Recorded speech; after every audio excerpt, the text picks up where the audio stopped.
Well, welcome to the Quixotic Heights podcast, where we explore the extraordinary stories behind extraordinary people. Today, we're honored to sit down with the amazing Quixote, Rodney Magallan. He's a decorated retired U.S. Navy SEAL, former U.S. Marshal, former CIA operative, and the multi-award-winning author of Tip of the Spear, It's Not What You Think. So Rodney's journey has taken him from high-risk missions across the globe to the quiet discipline of writing, which is my love, sharing his hard-won lessons about courage, leadership, and what it truly means to live at the tip of the spear. So get ready, folks, for an insight on resilience, on the reality of service beyond the headlines, and how to find purpose in the aftermath of unimaginable challenges. You don't want to miss this conversation. I'm so excited to have Rodney on our show. And with that, welcome, Rodney, to Quixotic Heights. Amy, thank you so much. Thanks for having me, and you're kind. You're very kind. Every time I hear people introduce me, I can't help but think, I'm just a guy. I'm just a normal guy who had these jobs and around extraordinary people, extraordinary groups, and if you got all of us together, we would all say the same thing. We're just people. We're just guys and girls that hey, this is what we do, and someone's got to do it, and no other place I'd rather be than in a group where people are counting on you to be your best, and that Yeah. just really drives that professionalism and drives the best out of folks. Jim Brixey, retired Master Chief, again, just the epitome of hey, be your best no matter what you're doing. Sometimes you're called upon to be in the spotlight, and sometimes you're called upon to be supporting that spotlight. But at the end of the day, we all have to do our role to the best of our abilities. Absolutely. That's beautiful. I love that intro too. So, So tell us a little bit about your quixotic dream, Rodney. yeah, my dream was simple. I did not want to be I didn't want to be poor. I didn't want my family to be poor. I didn't want to be on welfare anymore. I didn't want to be working in the fields. Um, and and yeah, I saw the military as a way as a stepping stone to pay for my education and to get to that next phase in life. Um, where again, it's we live in a country where hard work, discipline, and sacrifice will get you where you want to go. Eyes wide open. A lot of folks would say that is just silly, but I would I would point to the millions of people that want to come to our country every day for these opportunities and say why would they risk their lives and their separation from their families to come to our country if it wasn't the land of opportunity? Yeah, me included, my family as well from Yeah, Vietnam. We came to this country because it's the land of opportunity. There are choices, and it's still the best country to be in. So yeah. So, let's. Amy, to add more to my dream now, which has changed because we're fine now. Like you said, I'm retired, and we're fine. My wife and I will be taken care of for the rest of our lives. We will not be a burden on our children. So now my dream is to share my thoughts and my beliefs and other people around me's beliefs on what got us to where we were.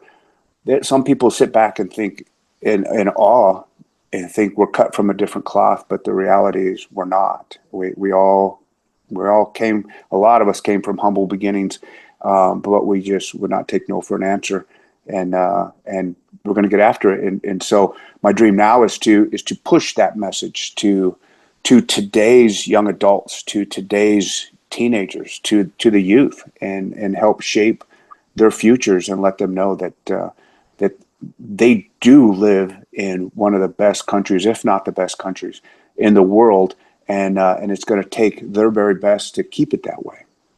Yeah. And just today, right now, with us together, I see your dream unfolding. Yeah. because you've been on podcasts, you're speaking, you've written this amazing book, which we will definitely go into a little bit further.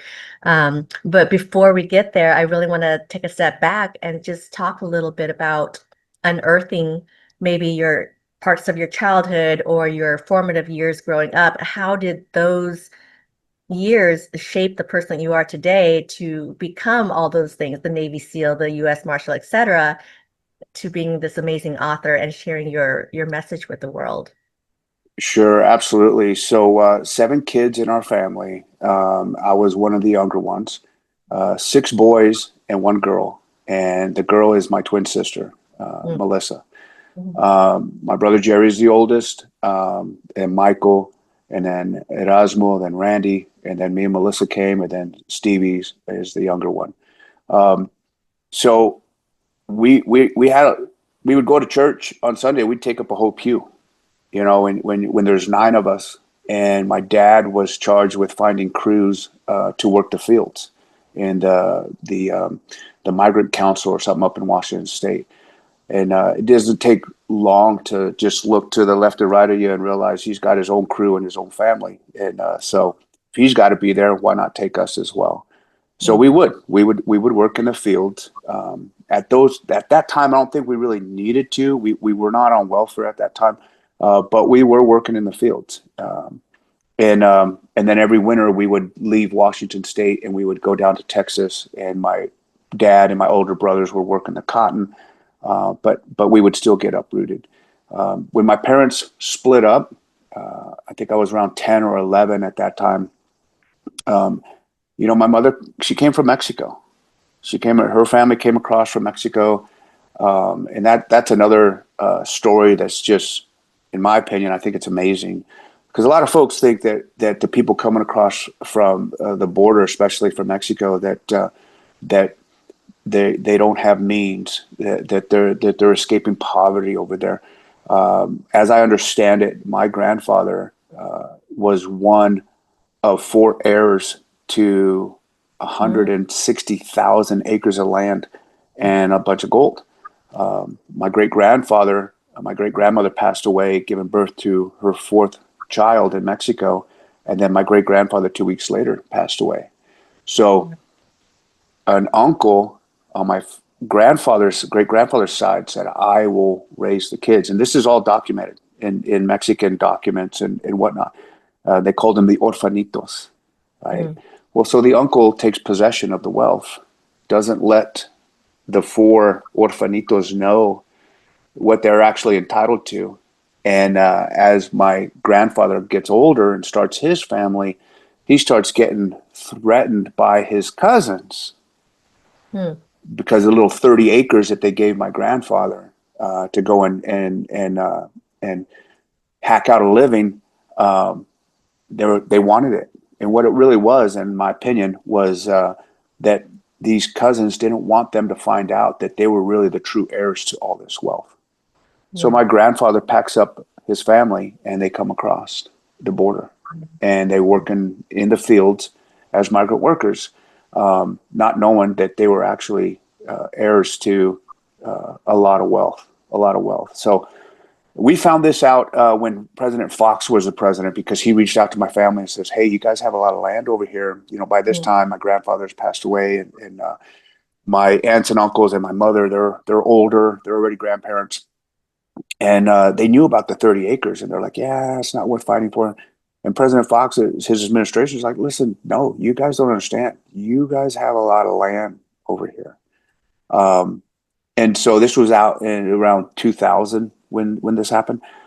So that's how we found out about all this, or else we wouldn't have known. We would just thought that, like everyone else thinks, they just came across because they had nothing.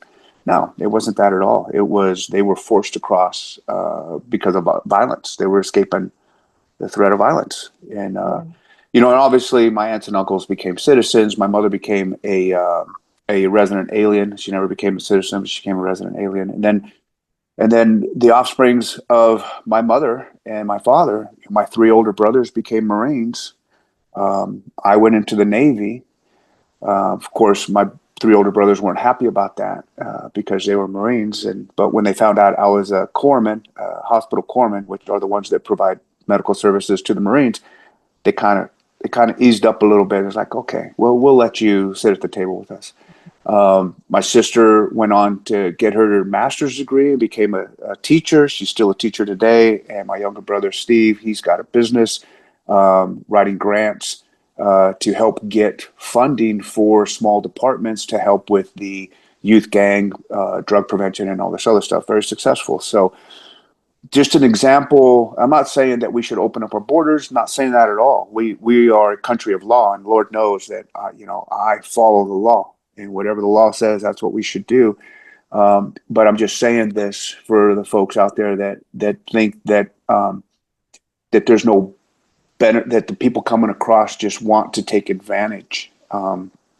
No, I think that we gave back. I think that we've been productive, and again, because seeing that early on, that my folks never talked bad about our country. In fact, I think it was the opposite, is they were happy to see that we had these opportunities, that free of threat of violence, free of corruption, and understanding that hey, if I want to work hard, if I want to get out there and get my kids out there to do it, then they will be able to hack out a living. No one says we're going to sit back and just get freebies. We ended up going on public assistance when my dad left, because my mother, she had, I think, a 6th grade education. So it was hard for her to get any good paying job. She worked as a nurse assistant at a nursing home, and she still had 3 kids to raise. So that's when we went on welfare. But which is interesting, because you just see this big, beautiful bill that got passed, and one of the things that's very controversial is the work for welfare. Well, guess what? In my book, I talk about paying taxes since I was 14 years old, because I was a product of that. We were on welfare. So guess what? I'm 14. I'm going to go to work. And I did. I went to school. I went to practice. And then I went to work, and I helped a janitor, and, cleaning toilets, vacuuming, cleaning windows, doing whatever. And I wasn't angry. I wasn't angry at all. I'm like, hey, to me, I thought it was fair. I had a roof over my head. We had food. To me, that was the trade-off. If I had to go work a few hours, helping the janitor over here, hey, we still have a house. We weren't out on the street. We still had electricity to heat the house when it got cold. So yeah, I've been rambling. I'm sorry, Amy. No, this is your platform, and I'd love to hear you talk, whatever's on your mind. So would you say that the general consensus for your family is no regrets? You came here, you started over, let go of that 30 acres, right? And Yeah, despite having to be brave and start over and do it the hard knocks way, you guys are here today. No yeah. regrets. Yeah. No regrets. Yeah, my uncle, my mom's brother, my uncle Joe Garza, retired from the Air Force. He served during Vietnam and retired from the Air Force. So again, it's one of those, just seeing how people are coming over, and not to belittle anything that my aunts did, and my other uncles that stayed down in the valley. They opened up businesses, a cabinet shop. And one of my cousins now was the chief of the fire department, and still has their cabinet shop. My other uncle worked up north in Washington State. I forget who he worked, but my aunts were I want to say that they it's my TBI. They they were social workers, and helping people. So again, these are the offsprings of my grandfather and my grandmother coming across, working in the fields, and then seeing their offsprings go and work hard and start businesses, joining the military, working for the government, giving back. whether that was at the county level, whether that was at the state level, or even the federal level. And then you see their offsprings, which is my generations, that are still doing great things. So yeah, I don't see it as any regrets at all. It's if you want to work hard, if you want to have a decent life, this is the land that's going to give you that opportunity. Yeah, absolutely. And I love the fact that it doesn't matter if you are at the grassroots level or if you're an influencer, you're a billionaire, we have the power within ourselves, right, to affect change at all levels. Yes, And it's already within us. We just need to tap into that. so Um, true. yeah, one of the things that you said on a prior interview with another podcast is that we shouldn't define ourselves by something that has an expiration date. And I just love that. But could you tell the listeners a little bit more about what you mean by that? Sure, absolutely. I have a lot of brothers right now in the SEAL teams that are struggling once they stop being SEALs. They identify so much, and they've done so much, and we have given a lot of our health, our physical treasure, our mental treasure to the job, um, and it comes to an end, Hmm. and now they feel lost. Now they're like, who am I? And so what I mean by don't define yourself by something that has an expiration date. Being a Navy SEAL has an expiration date. Being a professional athlete has an expiration date. Being a police officer, I mean, our jobs, they're jobs, and they have an expiration date.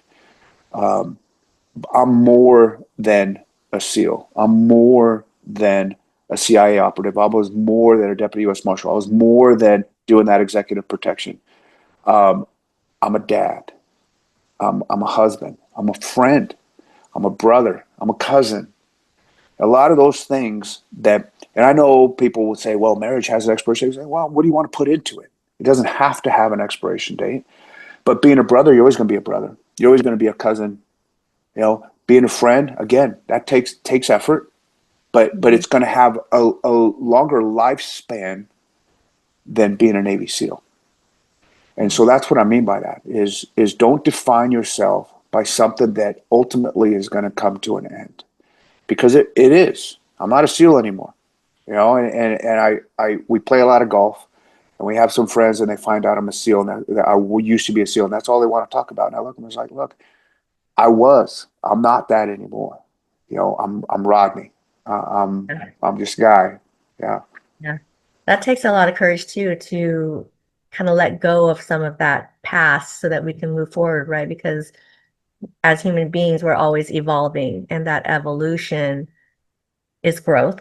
yeah, Um, but it helps us to understand, okay, I'm not today, I might be, a single mom and with four kids to raise, and I'm poor as heck. But that's not going to define me tomorrow, right, right? It's not going to shape who I mean, it will shape you, but it will not define you. right, So I think that's a beautiful saying that you said, that, we don't yeah. live within those expiration parameters. Sure. No, Amy, it's as simple as this. Don't define yourself by what you do. Hmm. Define yourself by who you are. Yeah. And what I talk about in the book, Tip of the Spear, it's not what you think. Towards the end, I asked people, because this was before I took command. We had to go through commanding officers training, and one of the exercises was to write down your philosophies. Mm. And I'd never been asked to do that before. And so it really made me sit back and think. It's like, well, first off, what's a philosophy? And, definition of philosophy is like, okay, it is your belief. And what are beliefs? Well, beliefs are what drives how you think and how you act. And so once I started looking at that, and I was like, okay, why do I get angry when certain things happen to me? Or why do I find joy when other things happen to me? And that's when I started coming to my philosophies and really started getting to the root of who I am. And my number one philosophy that came out, that was just screaming every time I was looking for words, it was be honest and be fair. Mm. Be honest and fair, not just to the people around you, but to yourself also. Too many Yeah. people aren't honest with themselves, and they're not fair with themselves, right? And then they find that they're in this perpetual state of, why am I so angry all the time, or why am I so tired all the time, or why, how come I'm always getting taken advantage of? It's like, okay, well, let's just step back and start looking and saying, hey, what makes me tick? Who am I? Because now that is something that you're going to be for the rest of your life. And your philosophies may change on your experiences. Your Yeah. experiences, mine are definitely driven by the experiences I've had, my personal experiences, and so far my philosophies haven't changed. And so that's who I am. Not what I've If, done. if you're It's not honest with yourself, right? If you can't lean into the root of it, you can't solve the problem. It's like right. the shotgun approach, you're just firing willy-nilly, and like, how are you supposed to fix the issue or whatever it is? But Sure.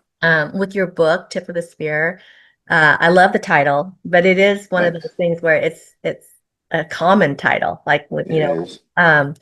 and there's a lot of books out there about development, about leadership, about tip of the spear. What does that title mean to you? What does that phrase mean to you? And why did you pick that title? Yeah.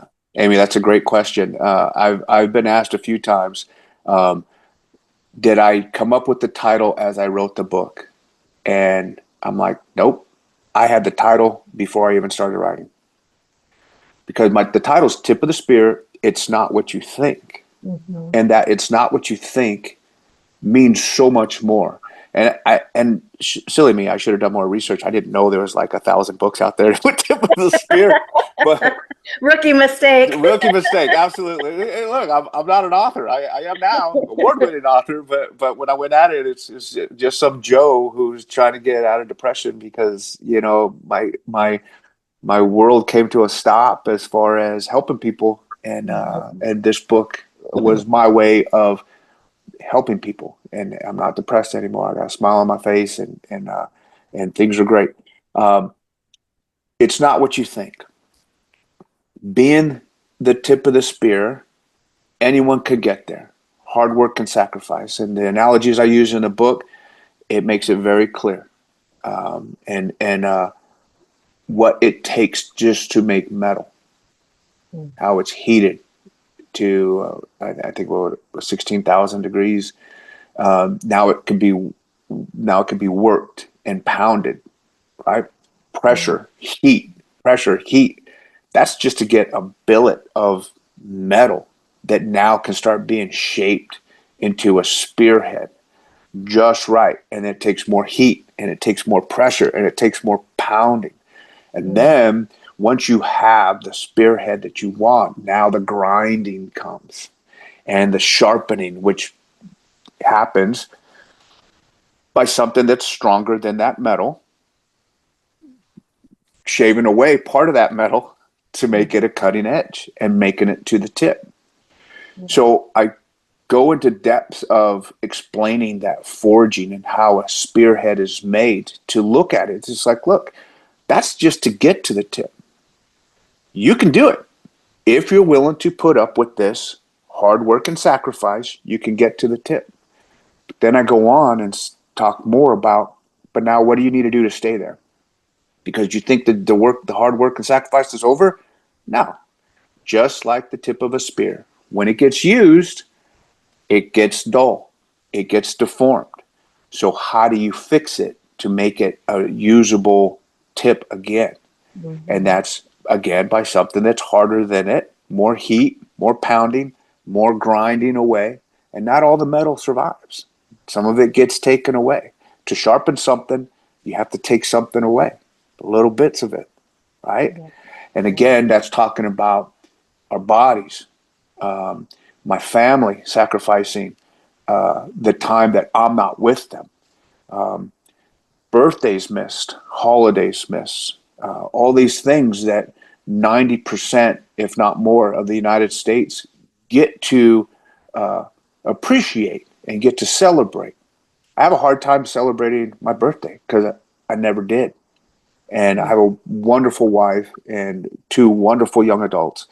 And it's just always hard for me to celebrate my birthday because, again, we never did. And even in the teams, you kept it a secret from your platoon because if they found out it was your birthday, the way they celebrated it is they would haze you, which meant a beating and waterboarding and, hey, we love you.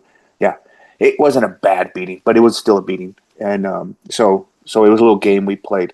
Um, but this tip of the spear again is just 1% of the whole of the spear. And what I also talk about is, yes, we use that phrase to describe the elite, your authors, your best-selling authors. I'm not a best-selling author. I am an award-winning author, but I'm not a best-selling author. Not yet. Your athletes, your actors, your actresses, your heads of industry, but they don't get to their intended target without the rest of the spear itself. And I talk about how important it is. It's like, okay, maybe I'm not the quarterback of the Kansas City Chiefs, but I am the physical therapist or I'm the athletic trainer that needs to be the best and elite at what I do so that that quarterback of the Kansas City Chiefs can take that football team to the Super Bowl, right? I'm gonna give you a little shit, Rodney, because you're talking about Kansas City Chiefs, and you know that I'm from Seattle. You live in Texas. Why are we talking about the Chiefs? Well, Seattle hasn't been in the Super Bowl for a while. Okay, I will give you that. I'm a Seahawk fan too. I'm a Seahawk fan too. I grew up in Washington State, but yeah, but I wanted to use a team that right now is having a dynasty, right? And just to point out that it's not just Mahone that's doing it on his own. It's the whole The organization. holistic. It's all of them. Yeah, It's all of yeah, them being the best they can be, and people can take that same mentality. You can still be elite at your job and what you do, and maybe you never get any accolades. Maybe no one even knows that you were the janitor at Nintendo or at Amazon, but because you are responsible for this clean, pristine environment that now allows the people that work at Amazon or work at Microsoft to be the best they can be, it feeds into and it gets all the way to the tip. It matters. It matters. absolutely. We are all a part of a whole. We all have a part to play. Yeah. They're equally, Yeah. as profound and impactful. And I think when I hear people say, "Oh, I'm a self-made millionaire" or whatever, I get so upset about that little thing because I'm like, "No, you're not. Yeah. You built your empire perhaps on the backs of others through the support of others. Somebody's Yeah. either pushing or pulling you, Yeah. there's that give and take." So yeah, I agree. I think that tip of the spear thing it's all about who built that spear, who's wielding the weapon, who's, you know, creating that path for us to move Sure. forward. So yeah, it is very, very holistic. Yeah. And you're Um, absolutely right. And for this book to be successful, and some people everyone's saying congratulations and whatnot, but it doesn't have a lot of sales yet. mm, Yeah, it won awards, and yeah, people that read it, they love it. But it's going to take somebody to actually take an interest in it and say, you know what, we need to get this out to as many people as possible because this is a great read. This is a great read for everybody, not just for business, not just for military, not just for sports teams, but for at the high school level, for everybody who's starting their life. Because yeah, that's again, it's not what you think. It's not about how to become a SEAL. If you want to do that, sure. It's about understanding your power and understanding your worth and understanding your capabilities. And yeah, and it's not. I'm not saying it's going to be easy. I'm not. Lord knows it wasn't easy for me. But I still did it. I weighed 150 pounds when I graduated high school. I'm 5'11". I weighed 150 pounds. Okay, 150 pounds. Just think about Mm-hmm. that. Mm-hmm. That's I'm That, a lot yeah. chunkier now. A lot chunkier now. Um, that's not a lot of muscle. That's not. I gained 25 pounds of muscle in buds. So Mm-hmm. 175, right?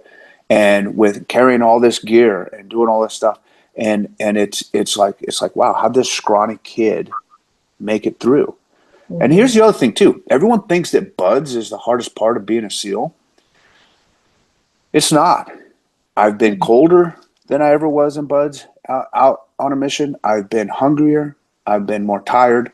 And the instructors would tell us too. They would tell us, listen, you guys think this is the hardest thing that you're going to do, and it's not. It's not even close to real life.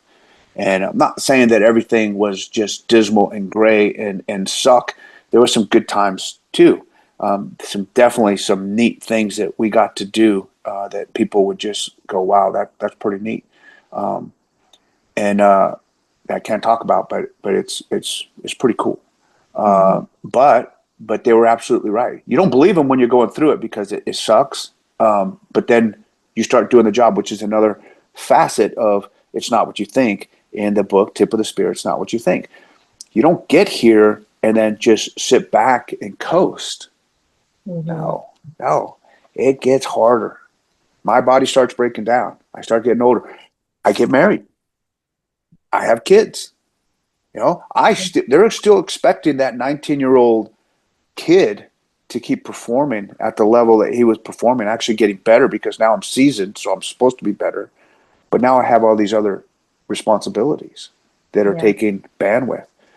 So that's another aspect of what I mean by it's not what you think. Yeah. Well, let's manifest this together, Rodney. Let's get you on the bestsellers list. Let's throw it out in Oh the yeah, universe. I mean, when you think about writing and publishing, being in the publishing industry, I know a few things in the sense that, okay, there are 3 million books published every year yeah, globally. yeah.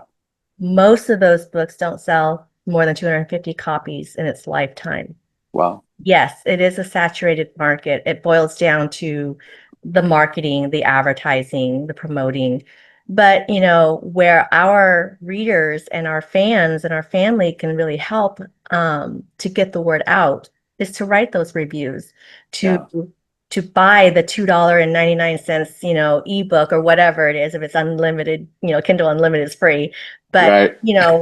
and I always say, those reviews actually put food on the table and help us to get the message out there. Because once we write it, it's not our book anymore, right? It belongs to the masses. But people aren't going to um, take a chance on an author that they don't know or on a book that they don't know unless they read those reviews. So for all Right. of you out there who are Rodney supporters, write those reviews on Goodreads, Amazon, whatever, because it truly does help people take chances on a book like this, Amy, absolutely, and thank you for saying that. And I do want to say that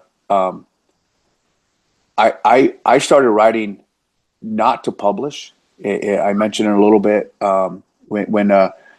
when I decided to retire. It was because I was forced to move and leave my family in place because my son was going into his senior year of high school, and so we call it geographical bachelor. And so I geo-batched to San Diego, and and my wife, she had enough. My daughter, again, this is part of those sacrifices that I talk about. People was like, well, man, you're a commander, Navy SEAL. You must be happy. Mhm. Well, what did it take?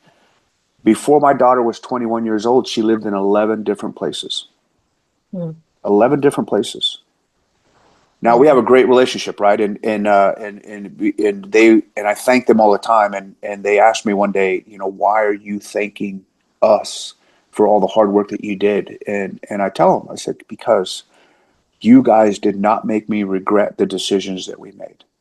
You guys did not, just throw a fit and say, I'm going to run away or I don't want to live.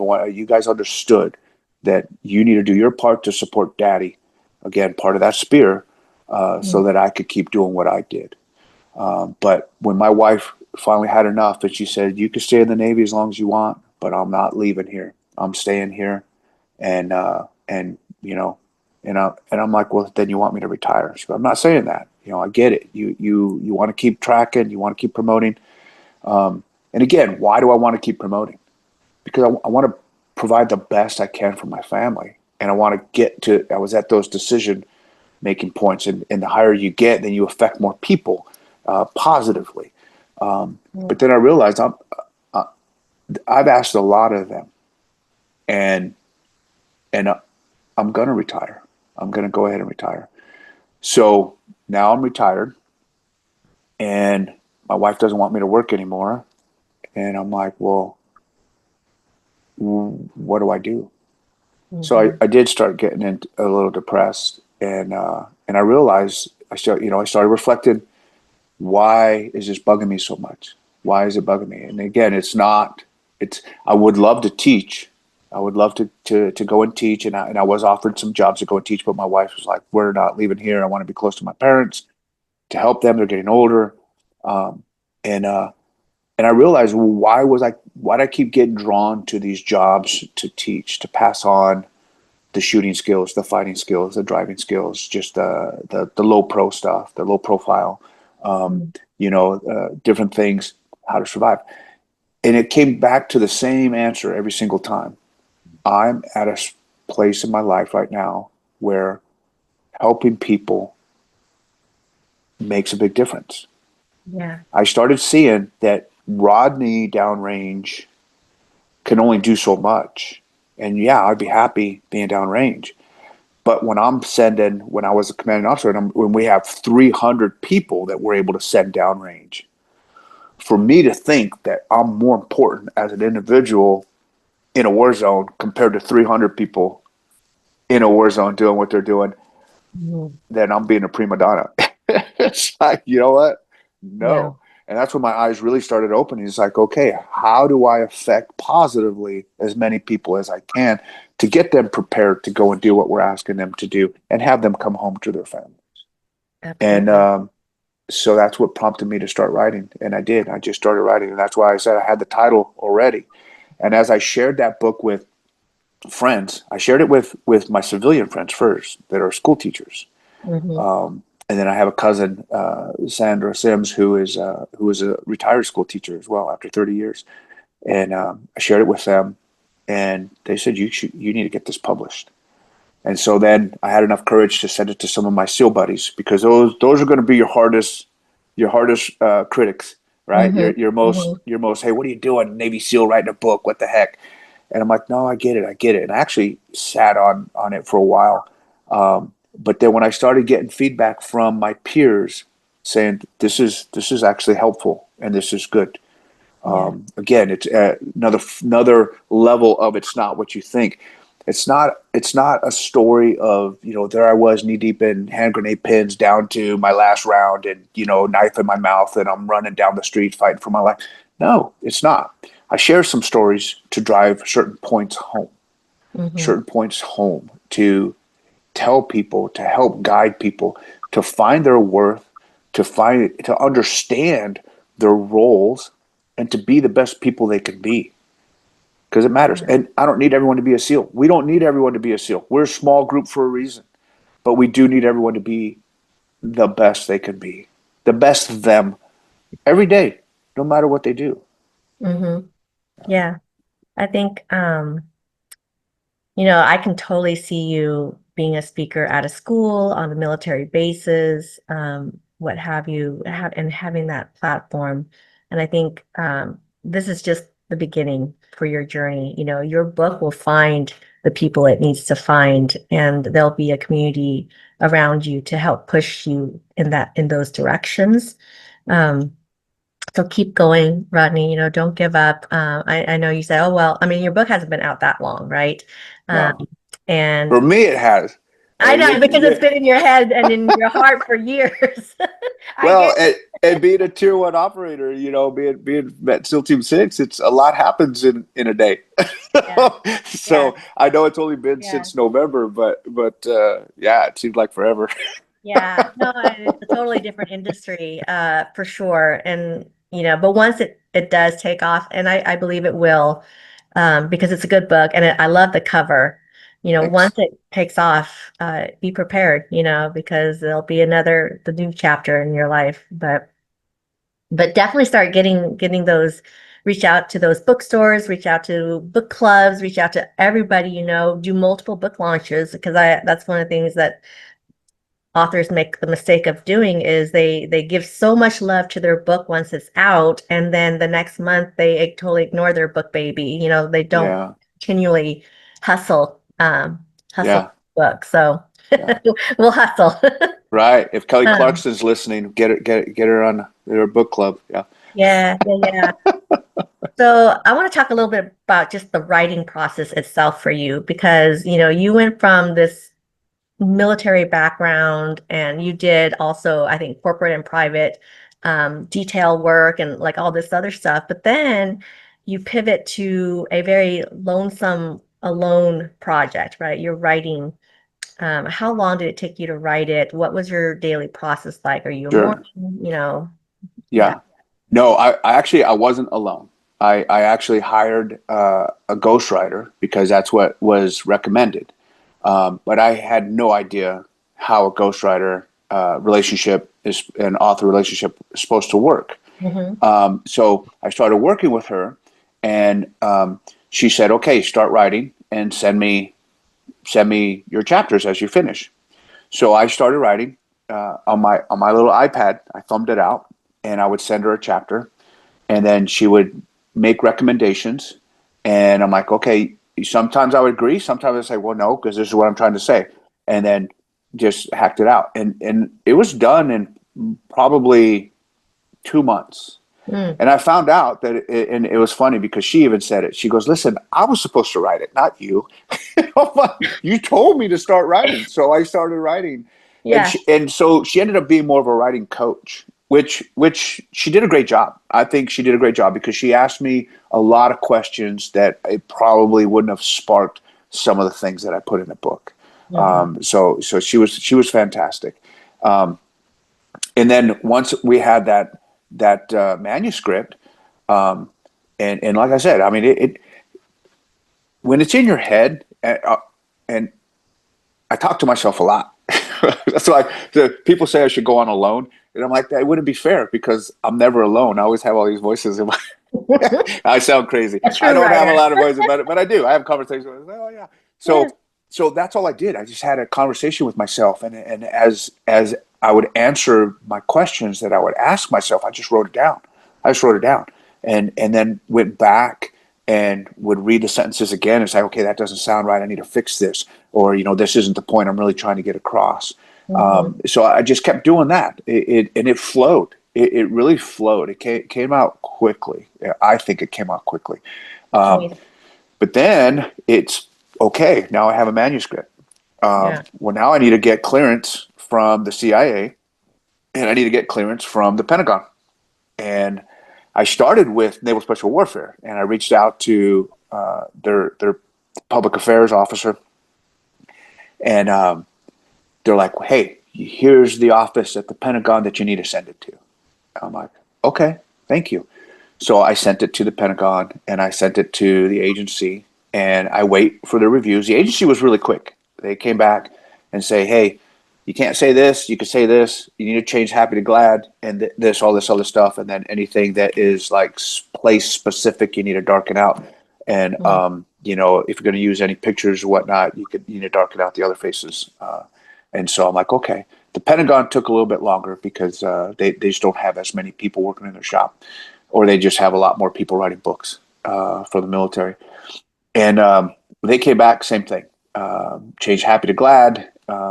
You can't be place specific. You could be regional, and get rid of this, change this, and it wasn't really that many changes.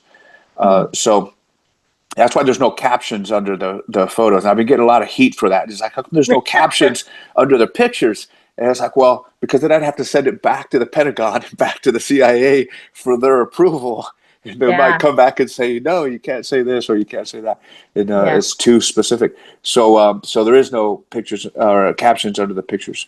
But once I had that, then the Pentagon's like, listen, you need to send it to the trademark office over here and Mm. see what they say. So again, about having although it's not a huge part of the cover, the Trident on there, getting permission to have the Trident on the cover, and they came back. That took about another month or two to get their approval to say yes, you can have this on your cover. And yes, you can have the pictures that are in there. Anything with my uniform and the Trident, yeah, I can have it. The other things were blacked out because it wasn't approved. So I'm like, okay. Then the trademark office says, listen, Naval Special Warfare wants to take a look at this before you start publishing it. And I'm like, hold on a second. I started with them. And they said, go to the Pentagon. And so I reached out to the PAO again. It's like, oh, yeah, Captain so-and-so from Intel wants to see your book before you publish it. And I said, listen, I'll send him the manuscript, but I don't need his permission. All right. I already have a letter from the Pentagon and I already have a letter from the Yeah. CIA that are approving this. And not only that, but here's the email from when I first started with you guys to take a look at this. And you sent me packing. So here, as a courtesy, go ahead and read my manuscript, but I'm not waiting for you to approve it. I'm And now publishing write a it. review. That's right. Go That's back exactly and right. to them and say, write a review. That's it. That's it. So Wow. so now it's like, okay, I have green lights from everybody. And it's like, all right, self-publishing. And I start reaching out to, these people do cover, these people do formatting, these people do editing, these people do proofreading, which I'm like, what's the difference between proofreading and editing? And it's like, oh, there's a developmental edit. So I'm like, oh man, there's got to be a one-stop shop where I can go and it's all under one roof with one boss. So, they're all rowing in the same direction so that we have some commonality, right? Mm-hmm. And so I went on the authors, I forget, not the Authors Guild Mm-hmm. page, and looked at companies that had a good review. And so I started sending my manuscript out to companies, just cold call and sending them out. And I had a few get back to me right away, and I won't say their names, but I asked them a question. It was like, "What'd you think of the manuscript?" And they're like, "No, it's great. It's awesome. You're exactly who we want, and this is what we charge." I'm like, "What parts did you like the most?" Oh, Mm-hmm. well, we haven't read it yet, but this is like, okay. And so if you haven't read my manuscript and you want to bring me on, then really I think you just want the money, right? I Mm-hmm. was looking for someone who believed in what was on the page. So I luckily reached out to Ballast Books and Andy, and he gave me he reached out, sent me an email, says, "Listen, can I call you? Can you call me?" And I'm like, "Sure." So I called him, and he's like, "Look, give me 2 weeks to read your manuscript. I got it. I'm busy. I'm the CEO, and the owner of Ballast Books, and give me 2 weeks, and I'll get back with you to see if it's a good fit or not."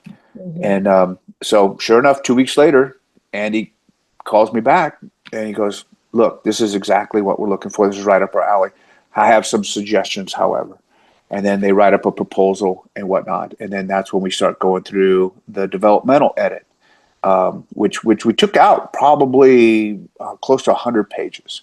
And Mm-hmm. Andy was fantastic, right? Andy was fantastic. He goes, "Listen, I'm not telling you how to be a SEAL. Don't tell me how to be an author and an editor." Right? So I'm Fair like, enough. "Yes, sir. Yes, sir." And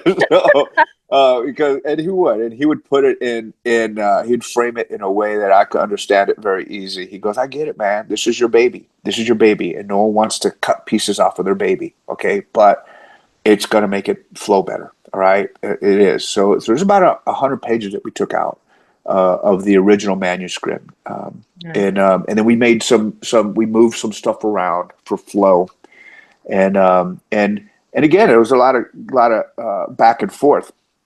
The developmental edit, there's some of the recommendations that they were making, and I just flat out said no, because that's not what I'm trying to say. This is what I'm trying to say. So we worked really well with them, and then from that it went to cover design, format, proofreading, formatting, and they I made all the decisions. At the end of the day, they gave me recommendations, but I made the final decisions. And the cover design is like, nope, I want this, I want that. If you look at the cover design, why did I pick red? I picked red because when I walked through a bookstore, when I walked through a library, there was one color that always kept standing out, and that was red. Mm. Red just kept standing out. Any book that had any red on it, it would just pop. Number one, my silhouette, the picture of me in the background. It's hard to see. It's hard to make out. It is me, believe it or not. It is me. But I wanted it to be hard to see because I want people to picture themselves as that person. Mm. You know, it's I'm not any different. I'm just a guy. I'm not special. I do special things. I work with special groups. I use special equipment. But in and of myself, I'm not special. And then the half spear and then the bullet, and with the different symbols in it. I think it all came together really well. It came together really well, and it's not what you think on there. And they some people suggested getting rid of "It's Not What You Think," and then as I'm writing this email explaining why "It's Not What You Think" means more than tip of the spear, and this is like Andy already came in. It's like, we're keeping "It's Not What You Think." Yeah, So yeah. he's I can't say enough good things about Andy. And if anyone is looking for a one-stop shop to help you self-publish, Ballast Books, and then if it's children's books, they also do. It's Blue Balloon is their children's section for that. But I know you do it as well. But I didn't know you. I didn't know you then.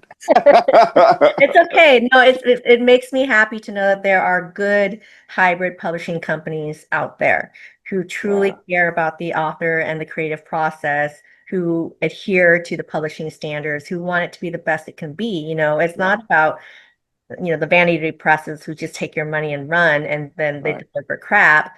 Yeah, I love that they truly cared about your title because again, tip of the spear is a common title or a phrase, and not having that subtitle makes a huge difference, yeah, Um, absolutely. I'll that's tell you a quick story about Andy yes. too, because again, I'm new. I don't know these things, and I didn't do my research. Shame on me. Um, but uh, but I would call him. I would text him. I would call him, and he would pick up. And if he couldn't pick up right then and there, he would definitely say, "Let me get back with you in a little bit." And he'd get back. And then one day, and he's very very calm. His dad was a captain in the Navy, so Mm. he's very he likes helping the military. He really does. Um, and he says something, and I commented back, being the smart aleck that I am. I commented back, say, you're just saying that because you just want my money.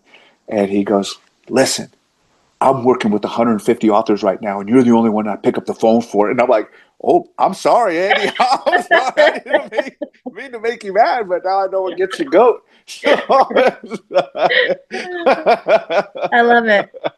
yeah, Well, yeah, yeah, that again, like I said, that makes me really, really happy to know that we have good people helping people like you yeah. publish, and I hope there's more books in you because I think there's at least one more in you because there's a lot of stories in Yeah. your heart. I know it, and I would be excited and Yeah. anxious to read them. Um, what was maybe your hardest chapter to write, you think? Hmm. The hardest chapter to write. Wow, that's a good question. Um, I would have to say leadership was a really hard chapter to write, because there's so many books out there on leadership.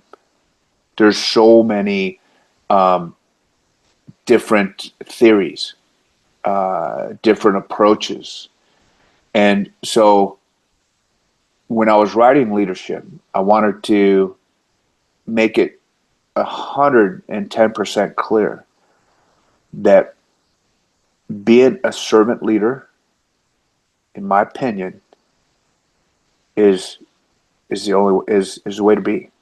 Mm-hmm. And I'm sure that there's a lot of people out there that are going to disagree with me, that are going to disagree with what I put down there as far as what I think success of a leader it looks like.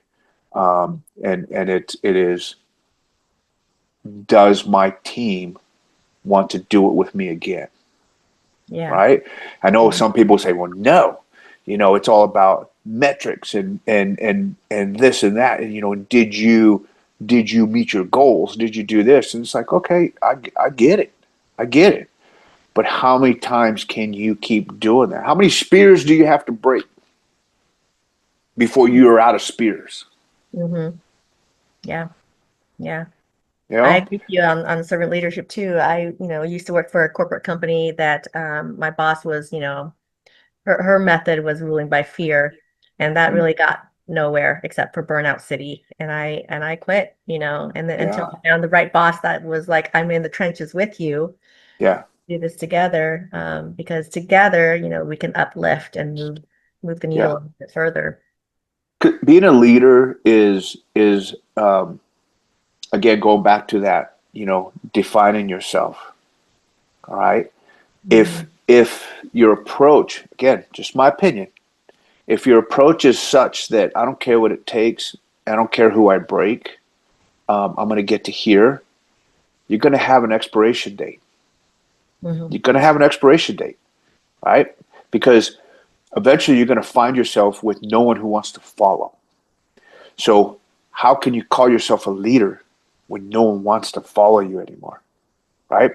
Because Mhm. at its core, being a leader means influencing people to do things they normally wouldn't do or didn't know they could do, Mhm. right? Yeah. So being that servant leader and preparing that next generation, and when you step away and that team is still intact, and that that if they ever called you and said, hey, I need, and I still get calls today, there's folks that still call me and they say, I don't know if you know this or not, but I consider you a mentor, and I'm struggling here and I'm struggling here, and we have a conversation, right? Mhm. Would you call that old boss and ask that old boss for advice? Mhm. Would you ask them to help you make your decisions for your next move in Right. life? And so that's why I say what I say. But again, I know that, well, I'm not a billionaire, and you know what? And I don't care that I'm not a billionaire, because like you said when we started this, you have all these influencers and people would say, well, yeah, oh yeah, they're so successful and it was like, okay, success is measured in a lot of different things. What good is it to have all the money in the world when no one wants to be around you? What good is it? What good is Yeah. it? Some of the Yeah. happiest people I've seen are some of the poorest people in the world, you know, Yeah. and, Yeah. and still have their family around you. And one of the things I say in the book, and I believe it to this day, um, I don't know if I will be a successful father until my children have children. And are they looking to me for advice, for guidance, and do they want me around? Yeah. Yeah. I could say, some people would say, "Was it? Yeah, wow, you got them through school, you paid for their college, gave them a house, you gave them, you as a safe environment, or you're successful." It's like, okay, but that has an expiration date. Yeah. And everybody's definition of success is different, and It that is in itself evolves and changes as we evolve ourselves. So, absolutely. yeah, to me, it was like silly, but when I was younger, I was like, okay, success is, me making twice my age every year. So if I'm 30 and I'm making 60,000, I'm successful. Right, And then right. slowly that evolved to I'm just surviving day by day. If I'm waking up in the morning and the sun is shining, that's a successful day, right? It Like is. that No, changes. it is. It Hmm. is. It absolutely is. And our kids are in their 20s right now, and one of the things I tell them is just like, listen, don't get caught up on how much you make, Hmm. because there's layers to the job that you accept. There's benefits. There's what kind of quality of life do you have, Are you working in the evenings? Are you working on the weekends? Or are you off? Do you have some kind of normalcy and time to enjoy your time off, right? Um, for the youth out there, it's like, look, working at a restaurant, there's nothing wrong with that. You're gonna not go hungry. You're gonna have food. You're gonna Hmm. have food. Success. Yeah. Yeah, absolutely, absolutely. It's like, yeah, okay, I don't get paid a whole lot, but you know what? I don't have to pay a lot for food because it's right here. And yeah, it's and learning too. I took jobs. I took steps backwards to take jobs to get into an industry and organizations to learn. It's like I'm Hmm. interested in this. When I went to the Marshal Service, they brought me in at the lowest grade they could bring somebody in. But I was willing to do that and take that hit because it had growth potential, and I was going to be able to do that job. I had no plans of leaving the Marshal Service. Um, I was going to be able to do that job until I was 57 years old. And when I started doing the math, I was like, okay, at that time I only had my daughter. So, my daughter will be 27 by then. If we have more children, they will be in their 20s as well. So I will be able to get them out of high school and definitely out of college. Not Hmm. 27, she'll be 25. Um, so so that was the rationale between taking a step backwards and getting a job that now I didn't have to move my family. We could stay in one place, and I could keep providing and protecting my family because that's what men should do. That's what men want to do, and that's what men should do: provide and protect. Hmm. That's what we should do. That's it's biblical. I'm not making it up. Provide and protect. That's what Yeah. we do. Yeah. So, not saying that women can't, but there's it's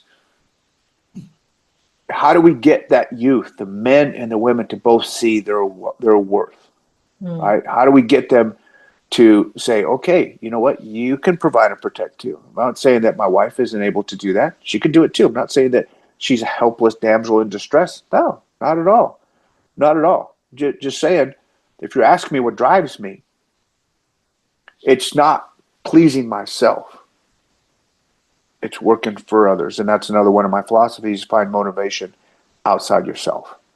Because if you just live to please yourself, then you'll realize that your standards start dropping more and more and more. I don't think I'll shower today because I don't care, or I'm just going to sit here on this couch Yeah. for You do more harm a than good month.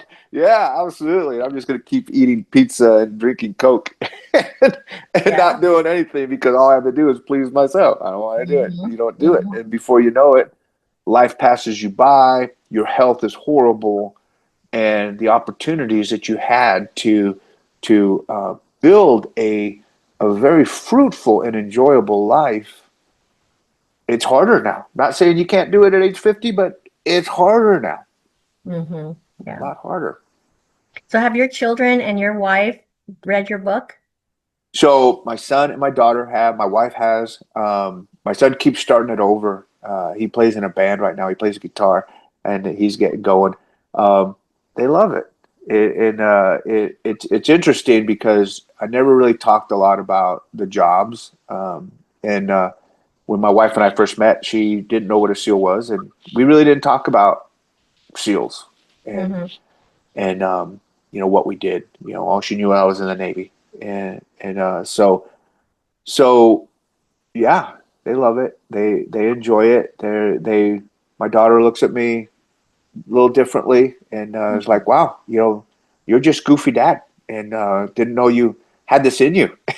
Yeah. But now they're seeing you as Rodney, the person, the individual, Yeah, not the dad, the husband, the caregiver, the guy who's always gone because he's doing some secret mission or whatever. You so are true. you are an individual person, and that's kind of cool. I hope my Yeah. son sees me as a person one day. Oh, no, they An will, actual and person. no, it's crazy. And I've worked for some very affluent families, and you see that the children just, especially when they're really young, they don't understand the gravity of who their parents are. Yeah. I'll share this story with you, personal story. So my kids are young, and we're in San Diego, and it's like, okay, you guys want to go to the beach, you guys want to play in the waves. I need to teach you how to swim. I need to Mhm. teach you how to be uh, really good in the water. What do you know about swimming, Dad? I'm like, oh, well, Wow. a Navy SEAL. Yeah, yeah. So what? What do you know about swimming? You know Michael Phelps. Yeah. It's just like refused to let me show them how to swim. Wow. Didn't want to hear it. Did not want to hear it. Oh my! You got to be kidding me. You got to be. And I actually talked to a real good buddy of mine, Navy SEAL, very similar backgrounds to mine. Navy SEAL, then goes to the Border Patrol on board tack out there, putting on the line. Then during 9/11, we both got recruited by the CIA. I mean, that's why I left the Marshal Service. Is we got recruited after 9/11 by the CIA to go be GRS agents, Global Response Staff, Mm. and so we were talking one day. We're really good friends today, and our kids are around the same age, and we're just sitting there, we're enjoying a whiskey. And he's like, our kids have no clue what we can show them, what we can teach them, what we're capable of. I know. Yes. I'm like, you're so right. You're so right. And they don't want it. They don't want to hear it. Maybe one day, and what we're getting at is like, when that day comes, am I still going to be agile enough? Am I still going to be? I mean, hopefully the mind's still going to be sharp, where I could tell them things, but the capabilities may not be as able. But yeah, so we chuckled about that, and it showed me that it wasn't just my children that think that way, because his Mhm. children were thinking, giving him the same grief. What do you know about shooting? What do you know about swimming? That's hilarious. Hmm. Yeah. You should pop up a video and say, see? Let me tell you. I I know, right? I know, right? And it's at that time I didn't want to make a big deal out of the job I had. Being a SEAL, I wanted my kids to just see me as dad. Just and yeah. Yeah. Rodney, I can speak to you all day long, but I want to be respectful of your time. But so let's do something really fun. Let's do a rapid, what is it called? Rapid fire Okay, rapid questions. fire. Are you Uh-oh. down for that? Well, I do have TBI, so yes, I'll try. Okay. What's a book that changed your life? A book that changed my life. You know what? Reading about King Arthur in the Knights of the Round Table. Oh, okay. Neat or on the rocks? Neat. I knew we were friends. What's the hardest part about writing compared to combat? The hardest part about writing compared to combat, um, the reviews. But you haven't gotten your 1-star review yet. I checked, so you're still okay. But it's that Um, anticipation of it's like there's someone out there who's just going to tear you a new way. it will Combat, come, trust is me. like you successfully met the mission. You gave it to them more than they gave it to you. It's and it never ends either, though. It never ends. This yeah. Sorry, No, go that's ahead. good. Coffee or tea? Coffee. Okay. A quote you live by? Be honest and be fair. One habit that keeps you grounded daily? Kiss my wife. Oh, David Goggins. How are you similar? How are you different? I think we're similar that we were both SEALs. I think we're different that he's famous. I'm not. Yet. Let's put that yet in there. Okay, last one. One advice you would give to your younger self. Don't go to great teams. Okay. You know what? So let me explain to folks what great team Yes. is. So great team at SEAL Team 6 is 40-foot deep V open ocean race boats. Mm, And they just destroyed my body. Destroyed my body. Yeah. oof. Yeah. So that's why I say that. I'm glad I went. I'm glad I learned how to do Mm, that, because it was another capability that I didn't know. But driving those boats, it just beats your body. And maybe I would have, taken better precaution, or taking care of the joints, the bigger joints, Hmm. and the spine. But you're not sitting down. You're standing up. You're standing and you're leaning up against a bolster, and 45 knots was our cruising speed, and 10-foot seas were nothing. I got a picture on my wall where the boat is so high out of the water, that the props aren't even turning anymore, and Mm. we Yeah, spent yeah. more time in the air than we spent in the water. Yeah, Wow. You've got stories for I days. do. I do. And I hope that you will write them and maybe publish them one day because I think I mean, CIA operative, come on, like U.S. Marshal, come on, U.S. Navy SEAL, Yeah, father, husband, like you've done so many things and yeah. the world can learn so much from your experiences. So I do hope you write and share some of those stories and publish them. Thank Is you. there anything that we didn't cover that you'd like to share with the listeners? Um, no, tip of the spear. It's not what you think. It's on audio. It's hardcover, paperback, and it's on Kindle.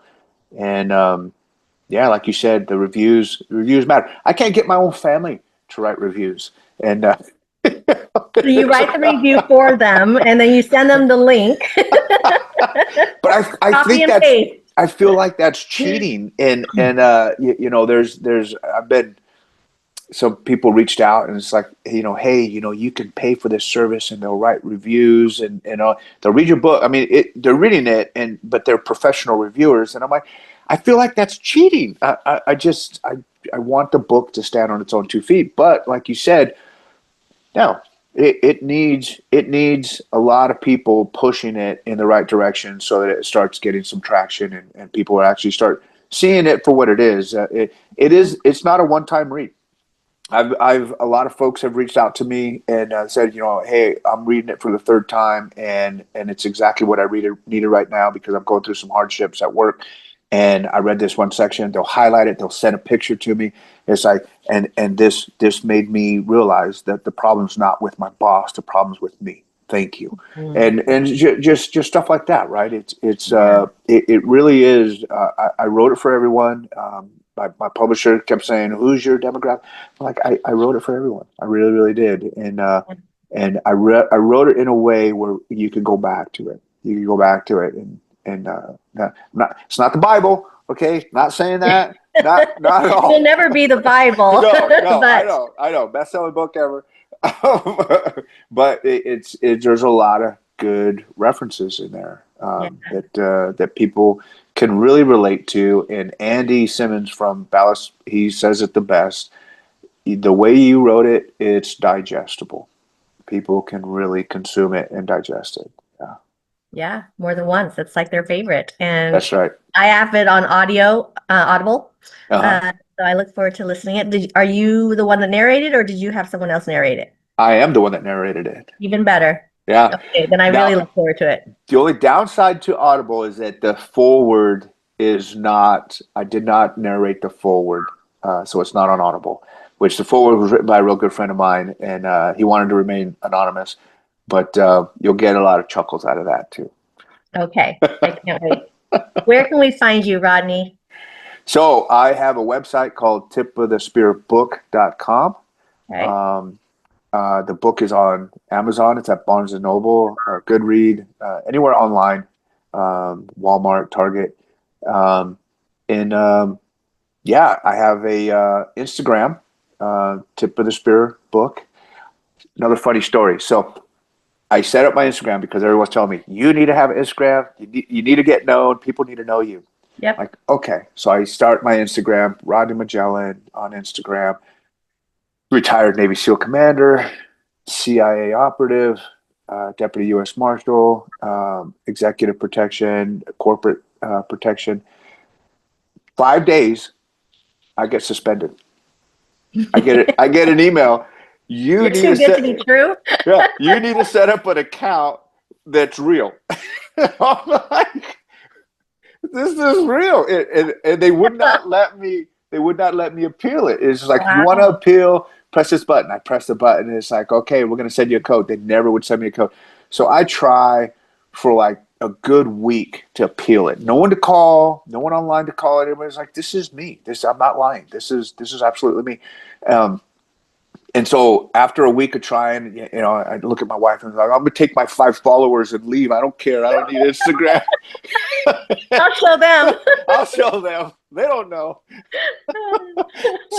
So after a month of brooding, and I was like, okay, I'll try this again. So I had to open it up under Tip of the Spear book, and that's on Instagram. And so far, I have not been suspended. True story. I can't make it up. I cannot make it up. I don't know. Maybe you try it again and put a middle initial, or you do something less, less real. Yeah, I know, right? I know. Just a guy. Just a guy. That's it. Just a guy with my spear. Yes. But you'll find links to the podcast that I've done so far on the website and also on Instagram. And then when this comes out, I'll add that link as well. Yeah. Fantastic. Rodney, thank you so much for your service and for continuing to bless us with your stories and your leadership and your inspiration. And I hope you continue to be blessed with good health and purpose, and to be with your family and stay safe. So thank you for your time today. Amy, thank you so much for everything. You're awesome. Thank you. You are too. You're just a guy, I'm just a girl, as we said before we recorded. That's it. So listeners, thank you so much for joining this powerful conversation today with our Quixote, Rodney Magallan. I hope you found this conversation insightful and courageous. I hope you pick up the book. I hope you follow him. And remember, it's Tip of the Spear. It's not what you think. Pick it up on wherever books are sold. And if you enjoyed this episode, please do subscribe, leave a review. We're a brand new podcast. We're looking to grow. And I hope you share it with someone who could use a reminder of what true resilience looks like. So thank you so much for today. Take care. Thank you.